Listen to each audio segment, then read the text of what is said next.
how can we delete or dispute inquiries? So, in that situation, we gave permission for Dodge to look at our credit, right? But did you give Dodge permission to ask Santander? To ask Capital One Auto? You said, Dodge, look to see if I can get approved for a loan. Not, hey Dodge, can you go what we here in the industry call shotgun, spread that credit all over town to see if I can get approved for that truck. So what we can do, and what you can actually as well do, is write to these credit bureaus and say, hey, these 20 inquiries right here, I never approved all of those. I approved Dodge to look at my credit, not these other places. That's what's called an inaccuracy.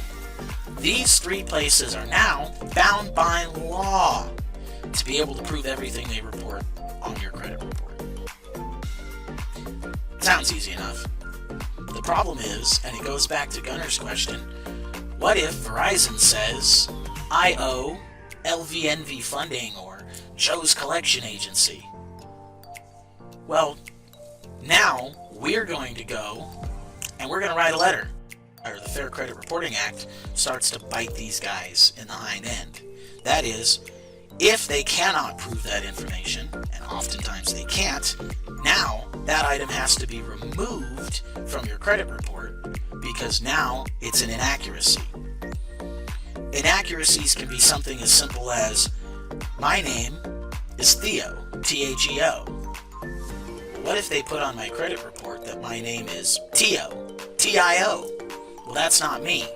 So that particular line of credit isn't my debt anymore.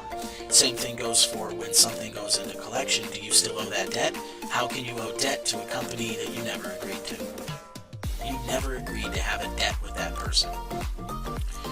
Dirty tactics sometimes that these creditors like to use. The creditor is often not the person that you sign that agreement with. So when you get those collection letters in the mail, you always look at it and it says LVNV Funding at the top, and then it says on behalf of Verizon Wireless. Well, who's LVNV Funding? I've never heard of these guys.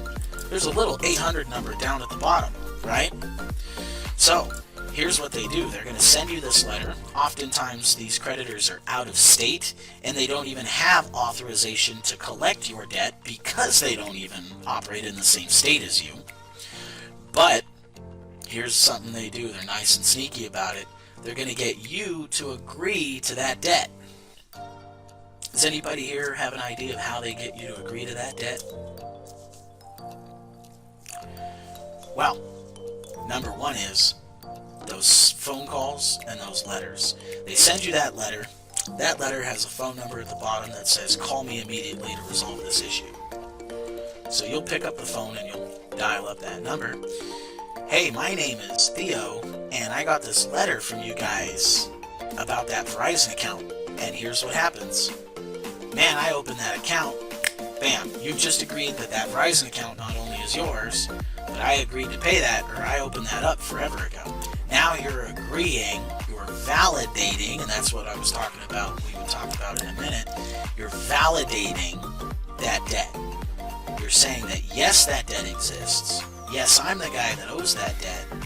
Yes, I agree that I should pay it back. Now, you've entered into a verbal agreement with that creditor to pay that money. That's one of the sneakiest tactics that they do. And we've all gotten those phone calls. Your phone rings, unknown number, you pick it up, put it to your ear. Hello? Hello, is this Theo? Yes, who's this? I've just agreed that I'm this person. This is my phone number. Now they're starting to validate information on my credit report.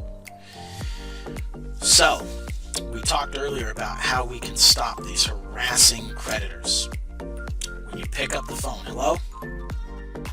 Hello, is this Theo? First thing you say, may I ask who is calling? Because, and again, Fair Credit Reporting Act, and another important thing that we'll leave a link for, the Rosenthal Fair Debt Collection Practices Act, says they can't talk to anybody but you about your debt. So what's going to happen is they'll say, oh, well, I can only talk to Theo. I don't know that person. Oh, come on! Oh, Gunner, killing me here. As he says, as a creditor calls me while I'm watching this. So great. Here's what we can tell that creditor. He calls you again. Hello? Oh, hi, is this Gunner? May I ask what this is regarding? Now, you're not confirming or denying that you're that person. Oh, well, I can only speak with Gunner. Well, I'm sorry. I don't know that individual. And you hang up the phone. That's it. You do not tell them, oh, this is me, and I'll tell you why. If it's important, if it was a doctor, if it was something happened with your family member, they would introduce themselves. Hey, this is Dr. So-and-so from so-and-so emergency room, or whatever. So sometimes people they'll use that fact of uncertainty to get you to agree. Oh, guys, here is what a piece of information looks like when it comes back from the credit bureaus. This one right here, we're going to take a quick look at it. It says your investigation results right here at the top. First Credit Services is the first thing that's highlighted. There's a username. There's the address for the creditor. In response to your dispute, this item was deleted from your credit report. That means that that item could not be verified. That means that that item was too old to be sought, or they just plain can't prove it. Look, here's another one. First Premier Bank. First Premier Bank. Now, look, this one's for 609, this one's for 669. Same creditor. They've opened up 2 different accounts and added some interest to that bottom account. You can't do that. It's illegal. Once an item is closed, you cannot add interest to an account that's already in collections. So for some of you that have credit cards that are in collections and you keep looking at your balance going up, or you keep getting this bill with all this extra interest, that's illegal. You can't do that. Next, we'll go down here to Hawaii Central Credit Union. Look at that value, $9,273. That's been deleted from this individual's account. And now here we'll go down. Midland Funding. That is a creditor. That is a collection agency looking to collect money in the amount of $10,989. That's a lot of money, guys. A lot of money. Midland wants that money. But guess what? They're not going to get it because we got it deleted. Because again, you can't buy that debt and come and look for it. It's not Joe's money, so why is Joe looking for it? Then come down One Main Financial. Oh look, One Main Financial, $10,989. That's the same amount of money that Midland Funding was looking for. So that means that One Main Financial was the original creditor.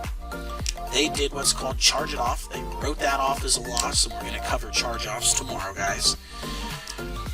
They wrote that off as a loss and sold that debt to Midland Funding, who then went and looked for it. And look, nobody's going to get that money now because it's been deleted from One Main Financial and Midland Funding. This guy or gal had $34,749 deleted from their credit report. If you have any questions, concerns, things that maybe I missed, please, in the comments below, drop some information. Hey, can we touch on this again? Ask some questions. We'll definitely get together and get those questions answered for you and deliver that value for you as well. I want to thank you for your time today. I know that time is one of the most valuable things, even more than credit, even more than money. We never get it back. I appreciate every one of you coming and spending time with me and spending time with the Top Flight Assistance family. We look forward to doing this again